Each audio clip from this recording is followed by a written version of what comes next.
Welcome. So it's so exciting to so also the title, if you look at the title, it's already exciting. So it's creative accounting for contemporary solutions. So what we're going to do is addressing accounting and financial management challenges in 2024, and we'll also add not just 2024, but also in the future.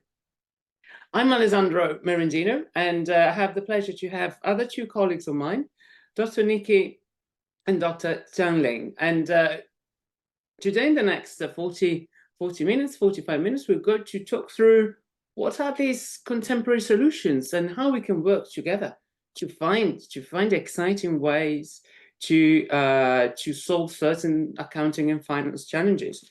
So the first part we'll us talking, and then walk you through of our programs, the solutions, and exciting activities that we have been doing.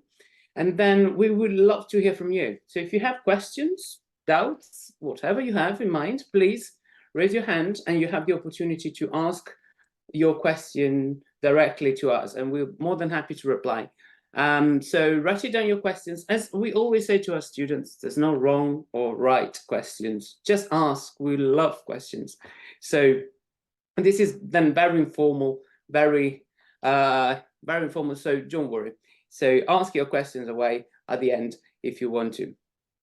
And then we will have some breakout session if we feel that we need like some other one-to-one session. So I need to ask you one thing. I need to ask you to imagine what a traditional accountant and finance profession look like. So if you think of a stereotypical or typical accounting and finance professional, how do you imagine this person? I wonder if it's like tuning in with our imaginary, with a stereotypical. So if someone says, what's your accounting or finance professional? I think you have an image in front of you. It may look like this person, like a traditional office, white man, and very formal, and with old papers on the back, or another white woman, very formal, extremely elegant, and extremely posh. Right? Right. Wrong. What we're going to do is want to disrupt these stereotypical images. We are not here in Queen Mary to push towards these stereotypical images. We want to change. We want to make it more modern. We want to make accounting and finance professional more attractive, because there's one issue, right? Because accounting and finance is seen as boring, dull. No. Here, Queen Mary, what we are trying to do is to make it more. I don't want to use the word sexy, but I will use it. More entertaining, more good for the planet, more for the society.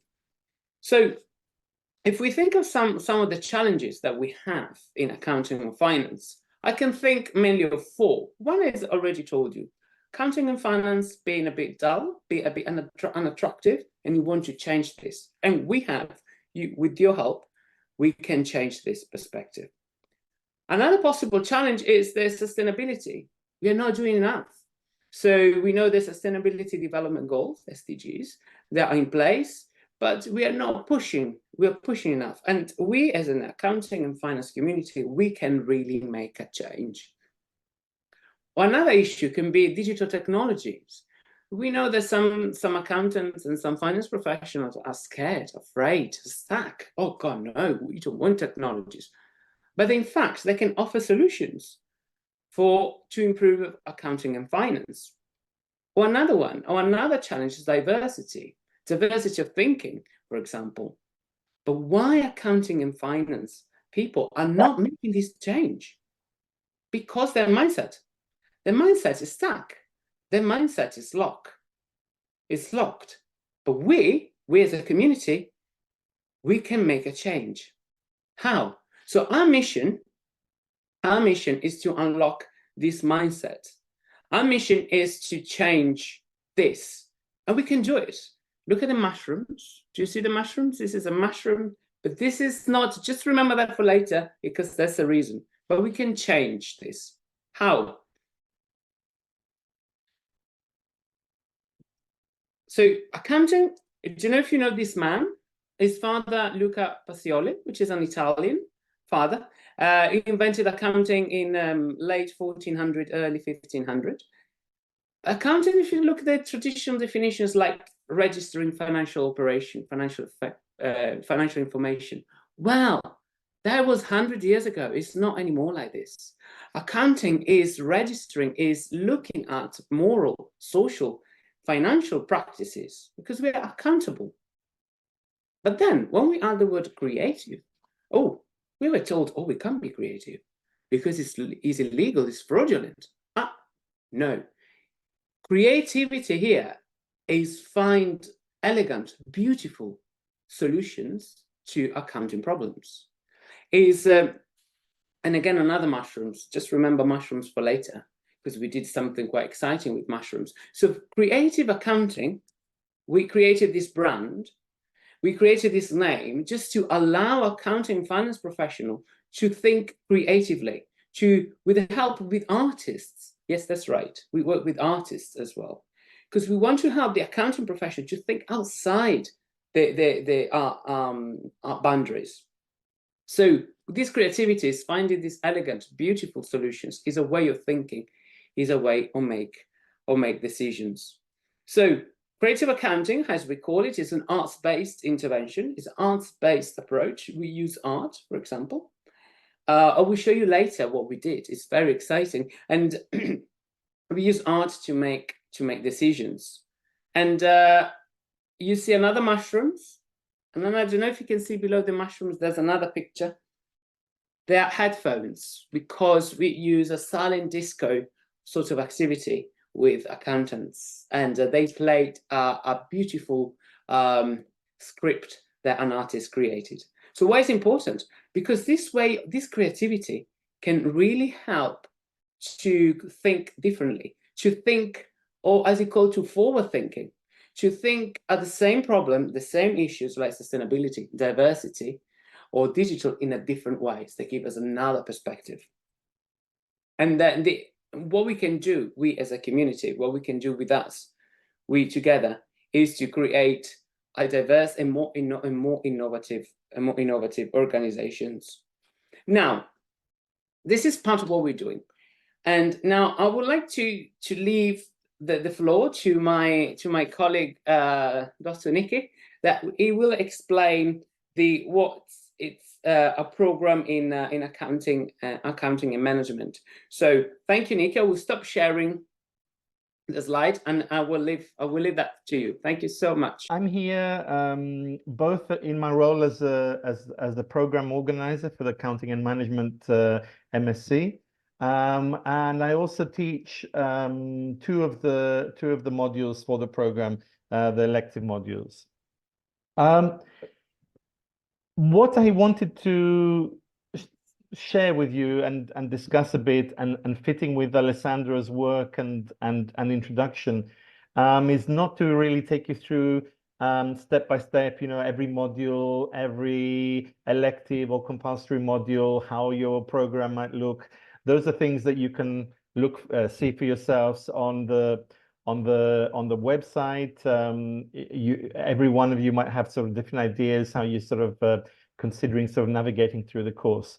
But what I wanted to discuss is how the program will not only give you the sort of technical tools to be a successful accounting professional today, but also the knowledge, creativity, and imagination to be a visionary leader. So in a sense, not just to be just another person within a department or within a particular unit, but someone who can sort of think big, see the big picture, and become a leader coming from an accounting and finance background.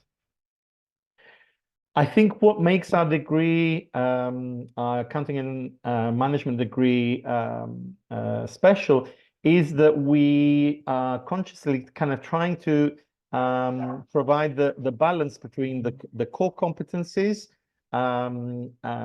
which any accountant, any financial professional will be expected to have, but also the forward-looking the ability to understand the forward-looking developments in these professions that are transforming accounting, but also what accountants do.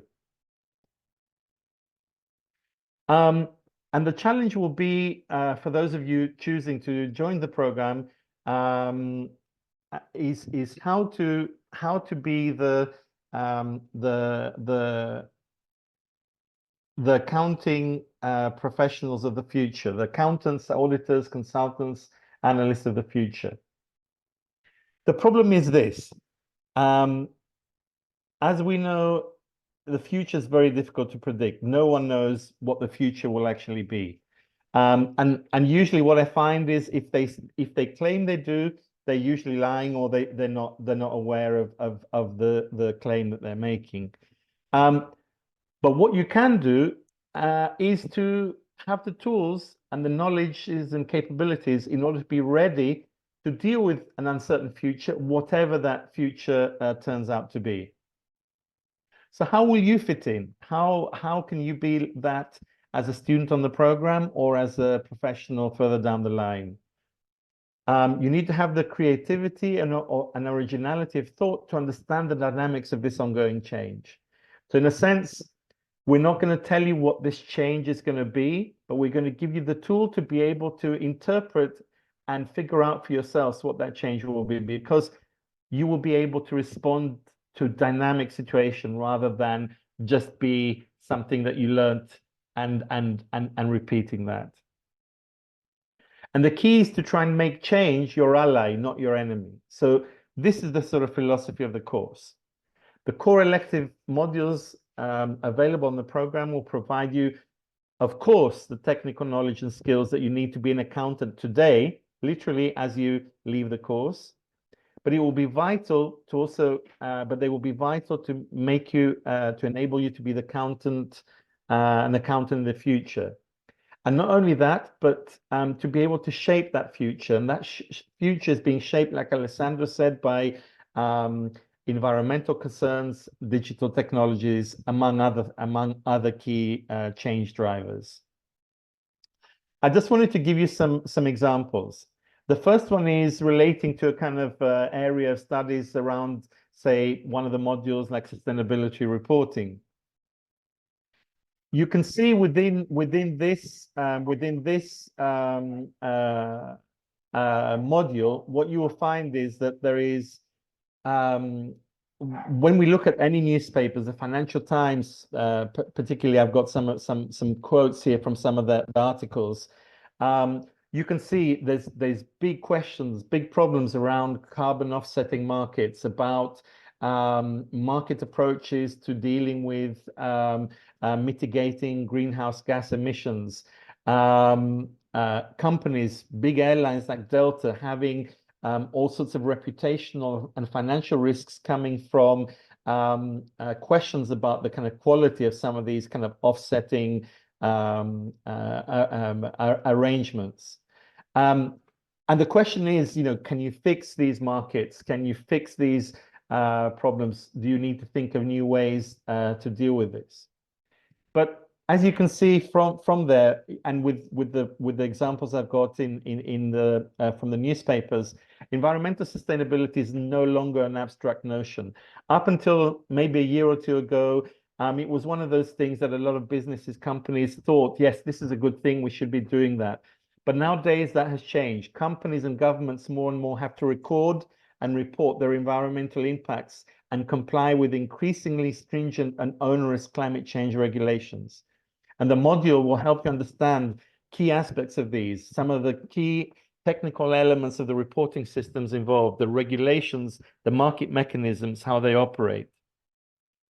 And this is just to give you an example of some of my own work in this area, where I've combined work in fintech with work on measuring and forecasting the emissions of aircraft in a kind of joint academic commercial project, developing a platform for measuring aircraft emissions with real-time data and providing big data analytics to deal with that. But also I've looked at ways how fintech can actually help fix some of the design flaws that some of these newspaper articles are reporting. Then to go on to another example, one which is closer to my own teaching, is fintech.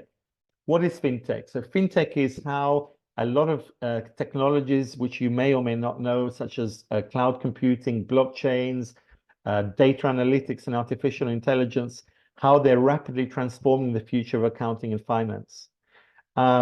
This module will help you to understand these technologies, the opportunities, but also the challenges for accounting and finance that they provide, but not in a vacuum. You will be taught these things in relation to kind of legal, ethical, as well as economic implications. So just to give you an example, this is sort of the picture that everyone has of the New York Stock Exchange. We see the floor, the trading screens. If you put your TV on and there's something about the financial markets, this is the picture that you will see. But actually, that's not the New York Stock Exchange anymore. This is the New York Stock Exchange. It looks very different. There's just, apart from the whir of servers, there's no other sound. This is somewhere in New Jersey, and this is where the actual trading happens today. Fintech, our courses in fintech will help you understand these things. You will understand things like, some of the kind of artificial intelligence and data analytics techniques involved in AI. You will be taught some of the technical, but also some of the more kind of societal and legal and ethical implications of things like blockchains, how they work and how they're transforming finance and accounting. Just to sort of break it up a bit between examples and sticking with the theme of fintech, I just wanted a very quick quiz. I want to ask you who knows who these people are. Please just unmute yourself if you know who they are and jump in very quickly. Just tell me if you know who these people are. Anne Hathaway, definitely. Yeah. Anne Hathaway on the left, absolutely correct. And who's on the right? That's not Warren Buffett, is it? It is Warren Buffett. Oh, it is. Oh, wow. It is. So the next question is, thank you very much. Thank you. But the next question is, why have I put their photos side by side? Anyone have an idea? I know this is a difficult one. A lot of people, even financial professionals, won't know. But just out of curiosity, does anyone have an idea? Even if it's wrong, just to kind of trigger the conversation a bit. I'll wait a few seconds before I tell you.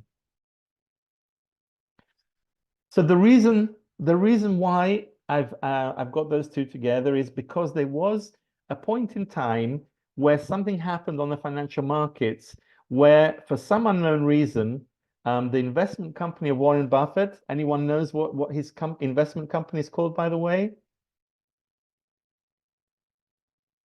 So he's one of the most successful sort of investors in the world. His company is called Berkshire Hathaway. So what happened is, at some point, for no apparent reason, no news, no financial results, nothing at all, the share price of his company started to go up. And no one could explain why. And it was a bit of a mystery. And then subsequently, when people looked into this, it turned out that it was the same day that Anne Hathaway had been nominated for certain awards. And there was a lot of coverage of this nomination in the news.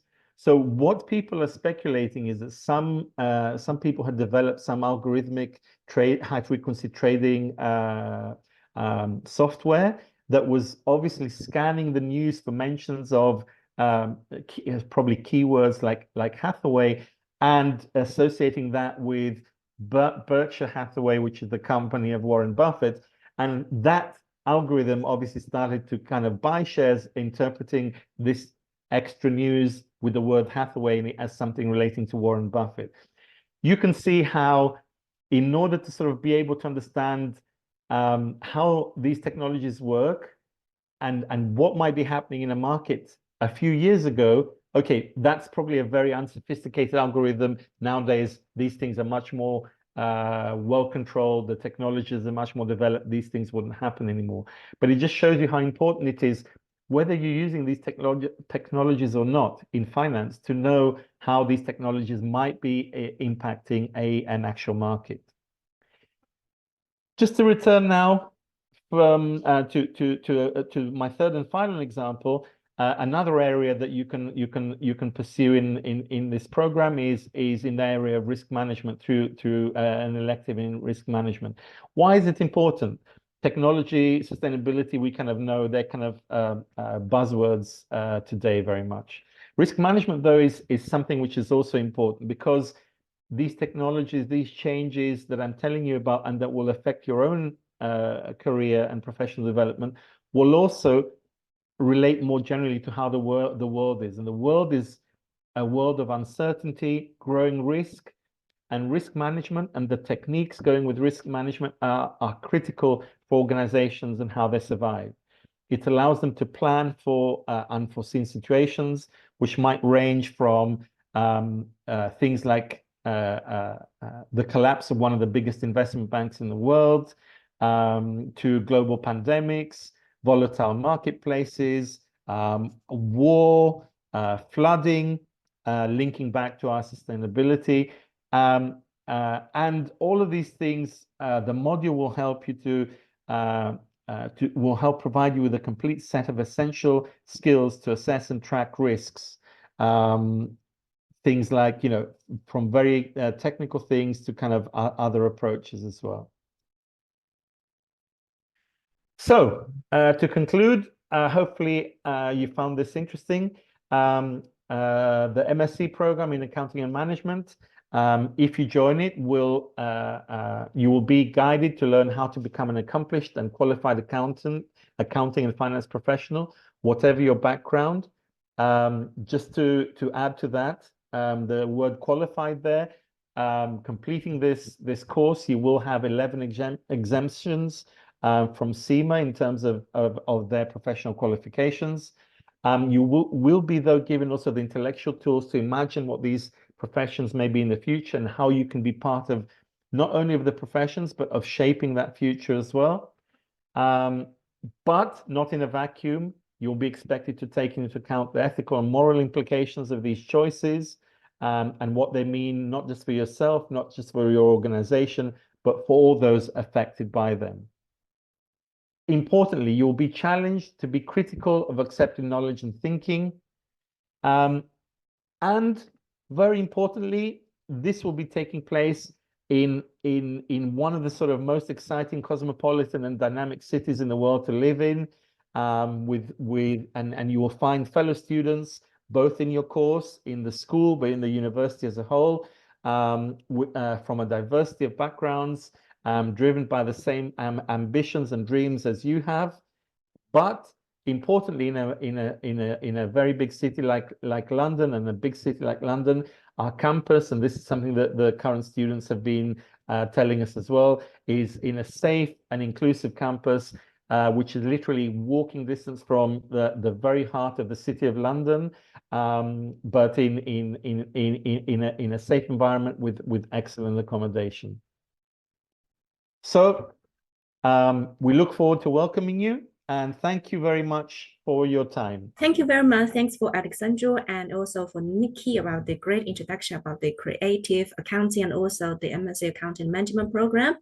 So now I will have a brief introduction for the MSc International Financial Management program.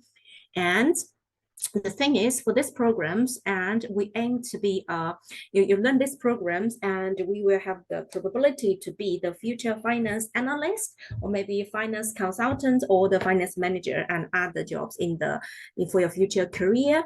And my name is Tunisia, and I'm the program director, and I also teach one core module in this program, which is the financial markets and institutions.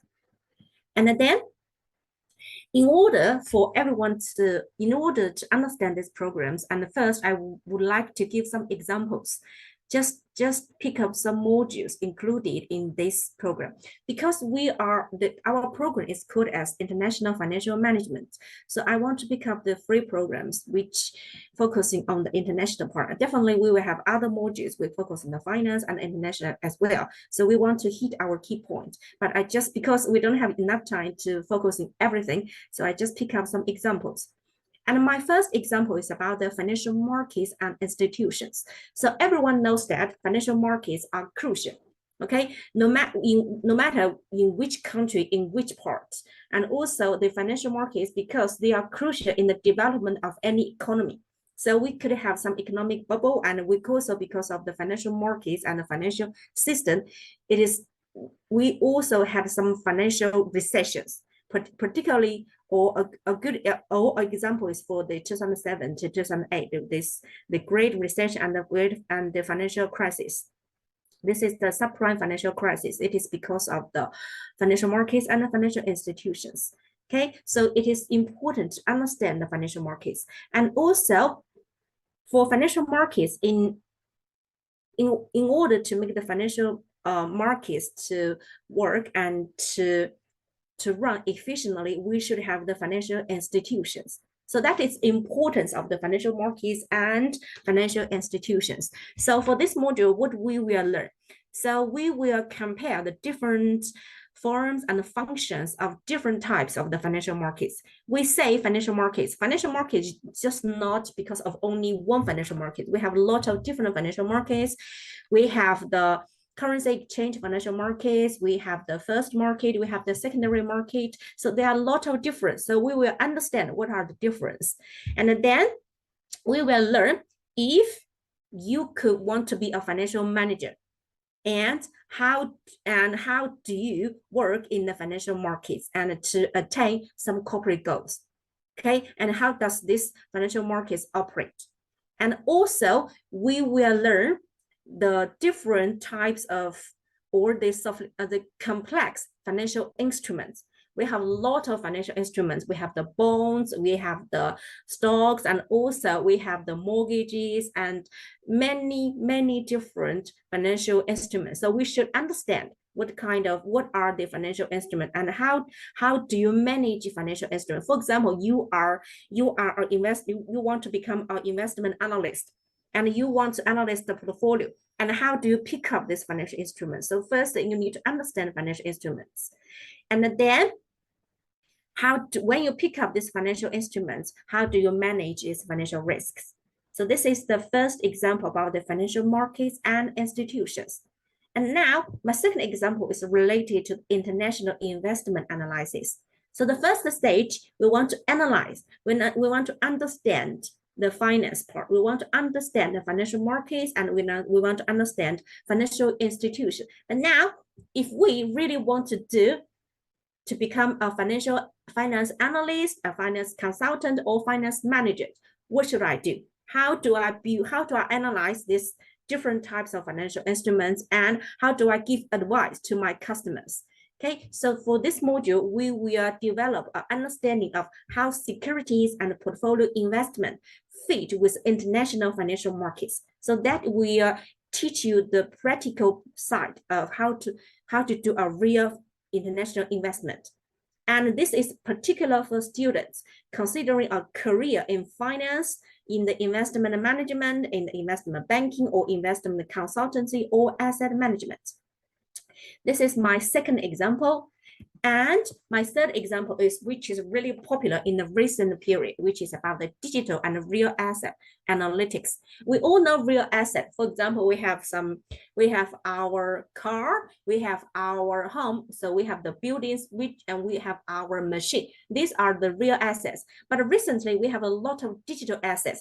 For example, we have some crypto assets, we have the Bitcoin, and how to make the investment in Bitcoin. So the thing is, we need to understand what are the differences between digital and real assets, and how to make the investments. So for this module, they will explain the several asset classes, and it is usually used in the investment portfolio. For example, commodities, real estates, art and crypto assets, and how do we use these assets properties in the context of the portfolio. It means if you want to become an asset manager, okay, and you want to build your own portfolio, and how do you choose these assets? What kind of real asset we should choose, and what kind of digital asset we should choose, and how to build our portfolio. So we will focusing on this part. This is the third example, and this is about the 3 examples and give you some brief idea of what will be included in the MSc International Financial Management Program. Now, let's just start introduction now. This program, we want to deliver inside the perspective of the global financial environments.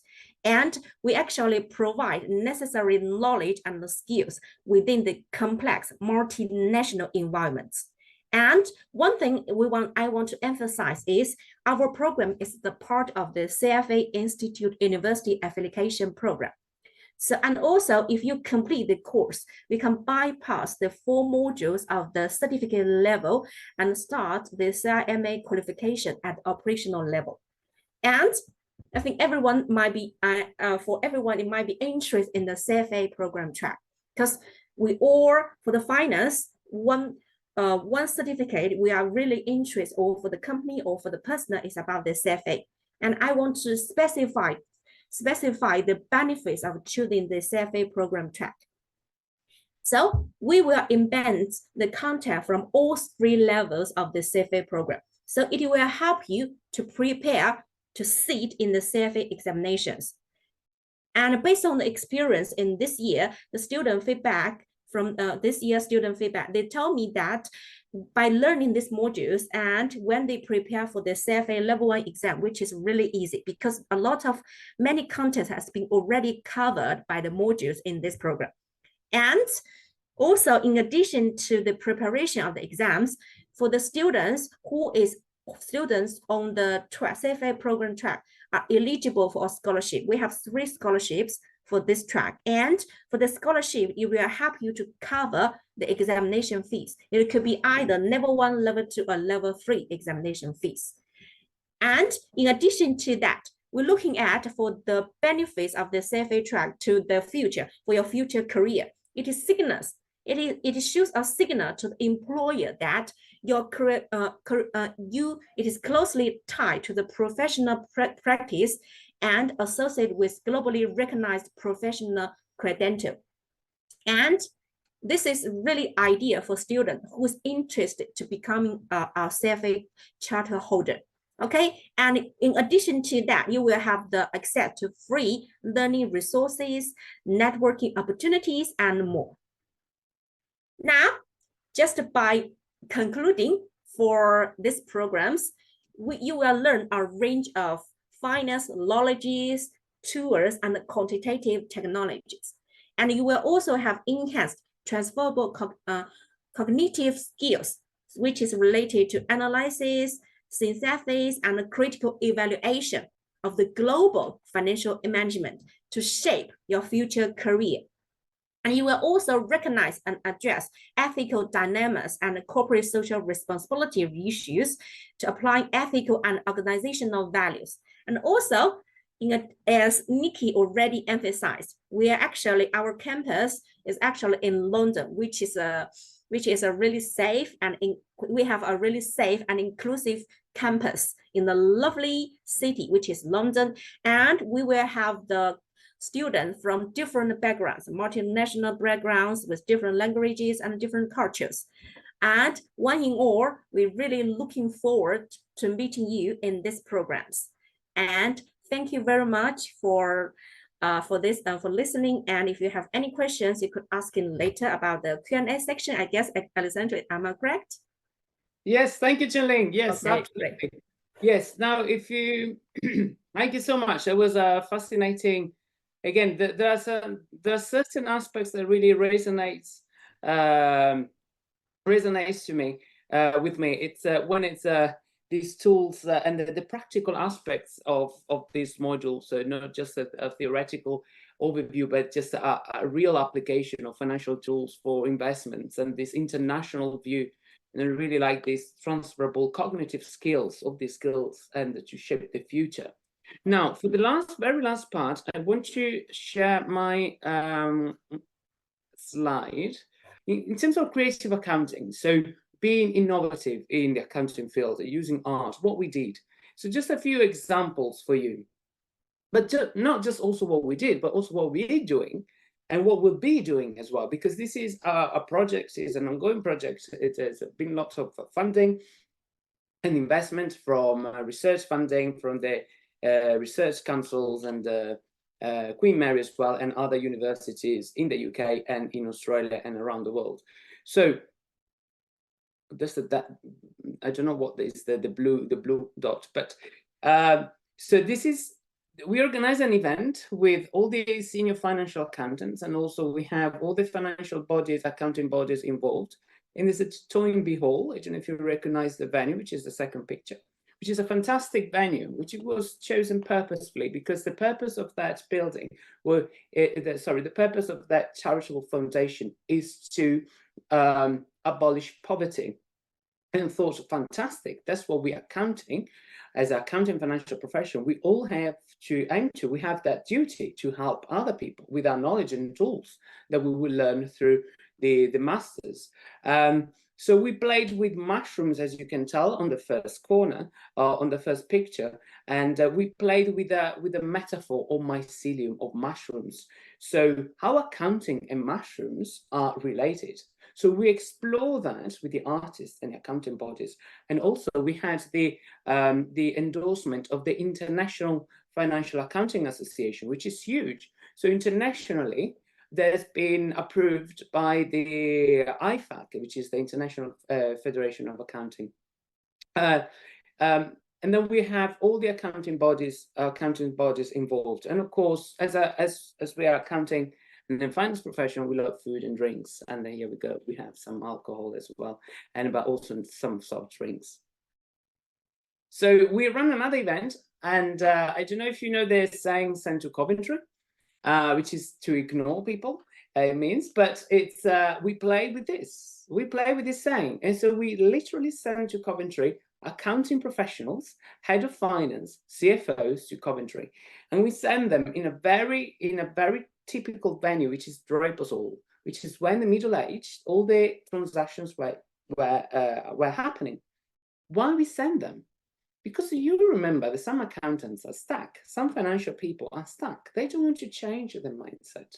So all we did, we played with mushrooms. We worked with artists. So that lovely lady is Liz, and she's one of the artists.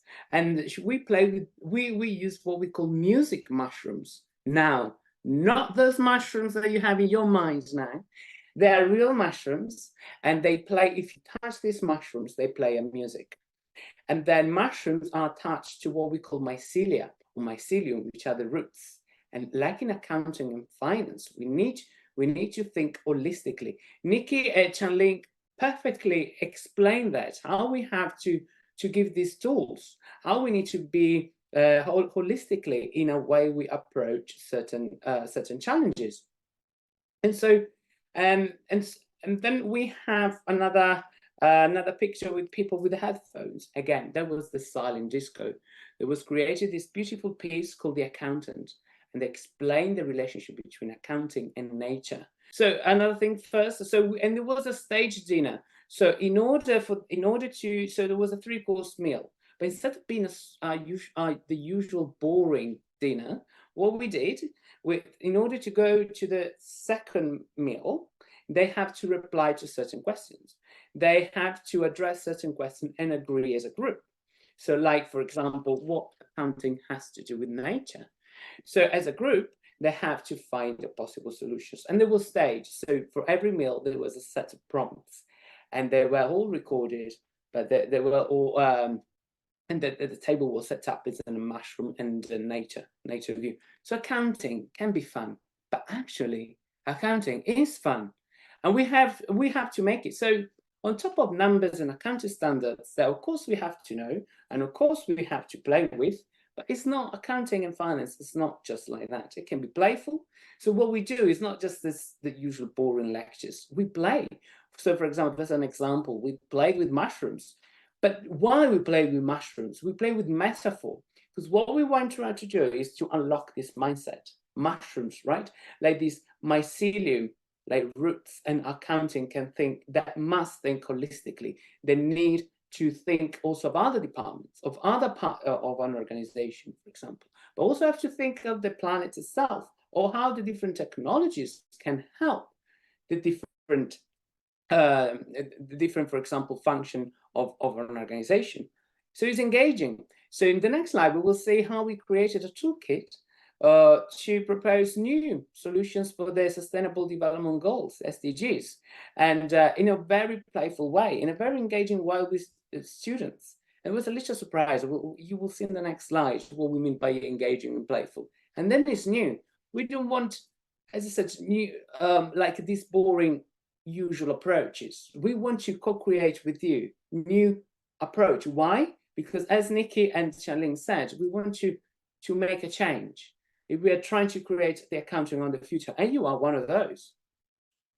So this is a few pictures of what we did. So we created this playbook, and there are two activities here going on. One is, if you look at the top bottom on the right side, the people on the group, and we were playing with the SDGs, and we ask the students to engage and to find what the most important SDGs, and then they have to write. They have to pretend to be in a consulting company, but it was done in a playful way with an artist. So there were some little surprises during these workshops. And then what we did is also with some colleagues, and then what I'm going to do with some students, we went to an art gallery.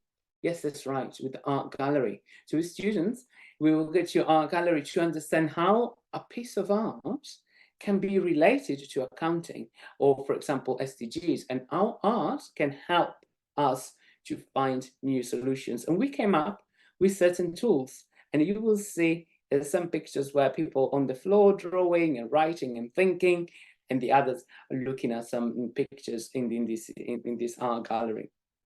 So this is what we're doing. You can see it's very novel. It's very innovative. It's the first. We never heard that some people have done this before. So we are very proud, and we're working with other universities as well, internationally, and also with artists. And with this, I really want to thank you for your precious and valuable time. And I will stop sharing, and then I hope that will be it's been an insightful journey of what we're doing here at Queen Mary. I have a couple of questions for Nikki and Chantlin. I know that Nikki, you are involved also not just in teaching but also in research. So I wonder how our research is informing teaching, because we are not just teaching through our textbook. So we are going beyond the textbook, and I wonder how your research is helping going beyond the textbook, and how it's helping shaping the course and the module. Yes, thanks, Alessandro. Yes, of course. And I think I showed a few examples also from some previous kind of research work I did, which I'm actually using in some of my teaching as well in the slides. But yeah, you're right. And as you know, we've got a very active research group in our department as well, the Accounting and Accountability Research Group.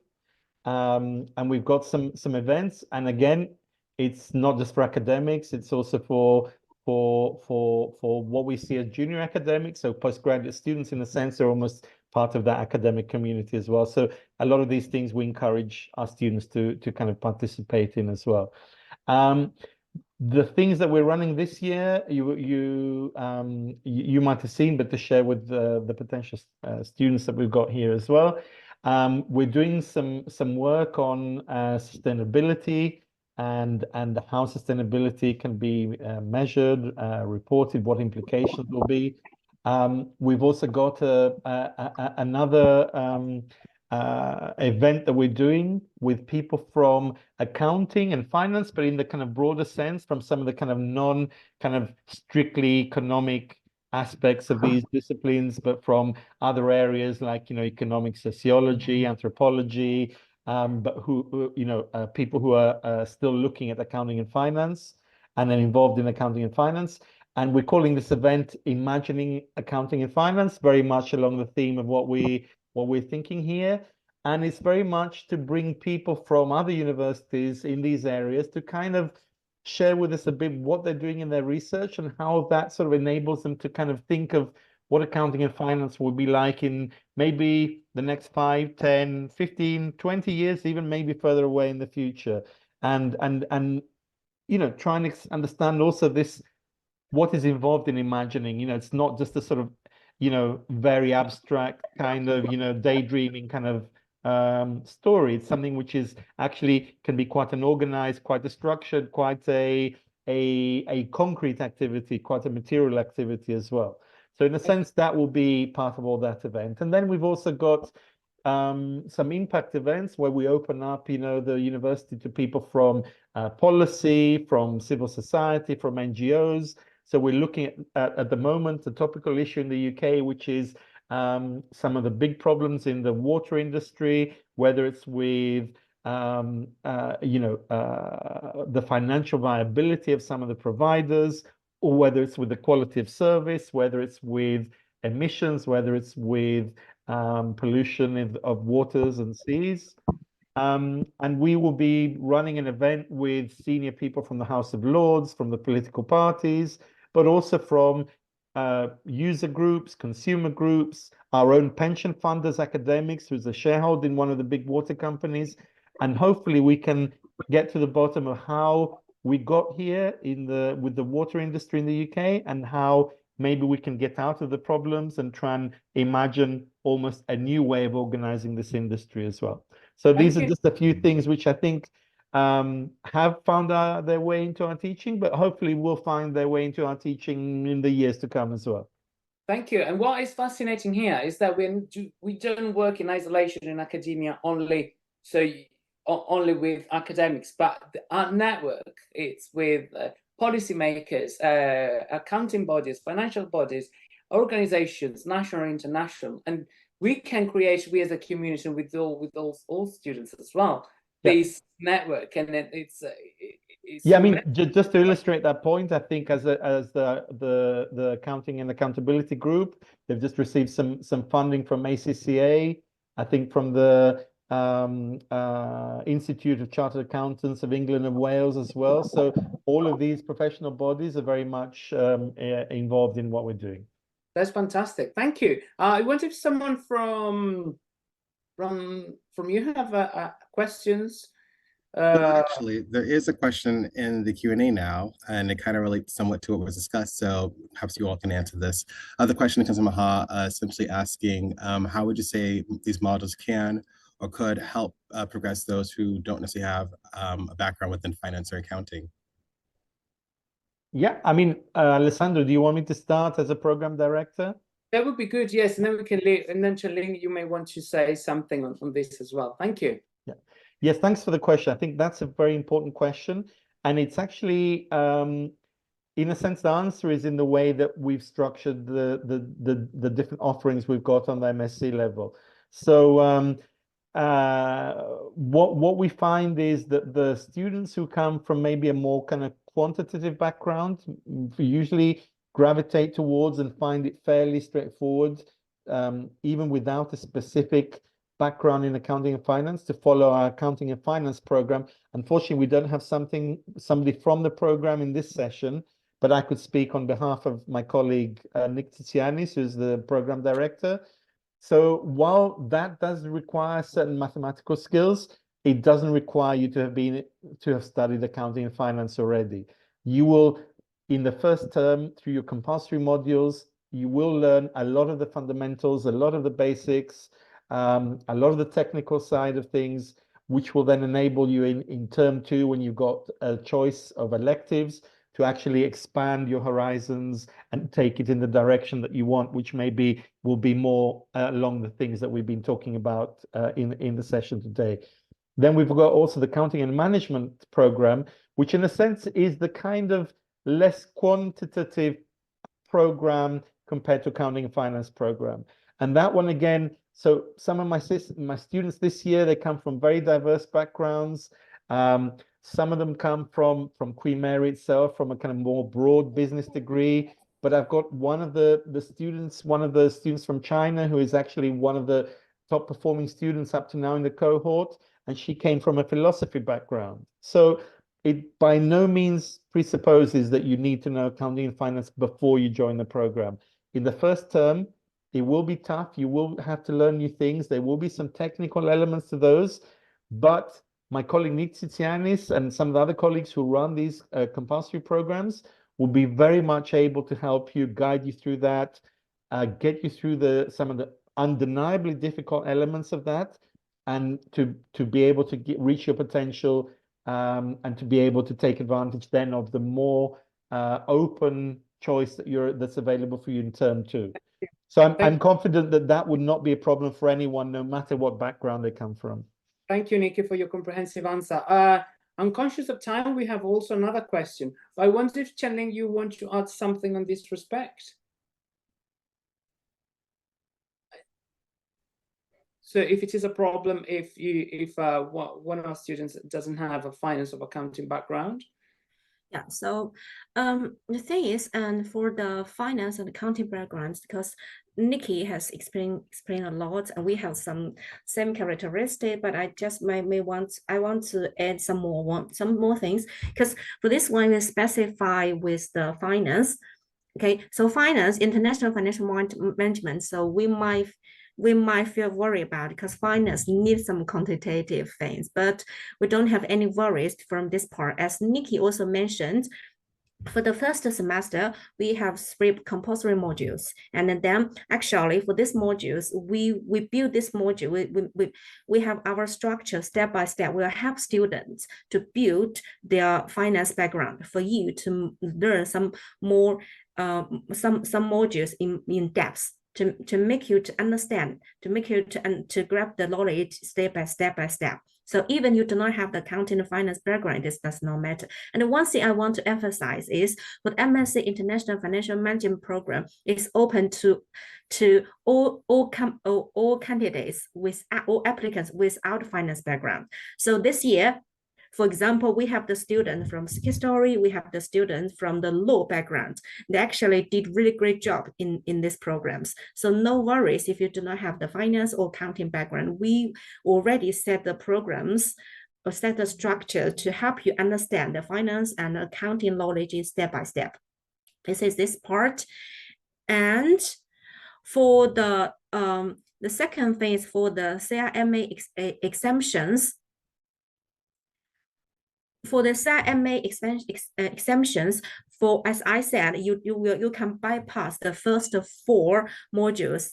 Okay, and so you don't need to select which modules, because these things has already covered in our compulsory modules. So because for our programs, we have the compulsory modules, we have some elective modules.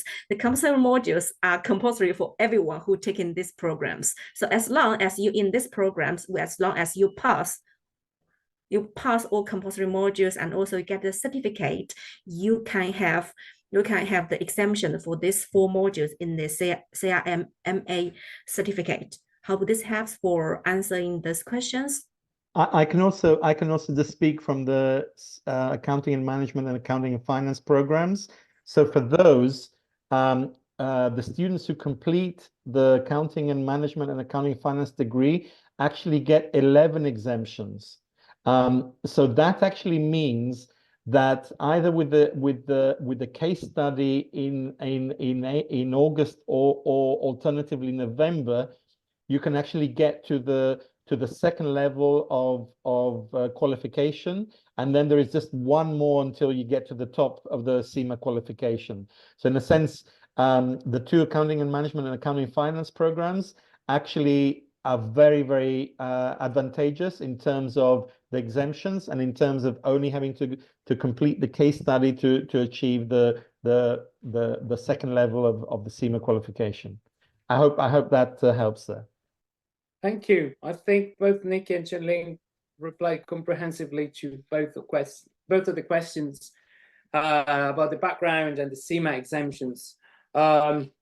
I don't think we have any more questions. So Alessandro, I just reread the question. So yeah, there doesn't need to be any particular module done for the accounting and management, accounting and finance. They are literally, you complete the program and you automatically get the 11 exemptions. So you don't need to pick a particular module. They're all of those are approved by CIMA, all of our modules. Okay, fantastic. Thank you for clarifying this, Nikki. Okay, I'm conscious of time, and it's been great to see you, even though I didn't see you, but at least I know that you were there, and I really hope that this webinar helped you to make a decision and what we've been doing here. And if you have any questions about any other questions, we are just an email away, and we were more than happy to reply to any questions or doubts that you have. And yeah, just to say it was a pleasure also from my side. As you said, you know, we're available if people want to clarify something. You know, there's ourselves. There's module leaders who can also answer specific issues about the modules sometimes. But yeah, we're very happy to help, and we're very much looking forward to welcoming you, as many of you who want to join us as possible. We really think if you choose Queen Mary, you will really enjoy your time here, and you will find it very helpful and stimulating in terms of the academic knowledge as well. Thank you all, Junling, Nikki, Alessandro. Thank you all so much for this wonderful session. I hope you all attending really learned something from this, and thank you all.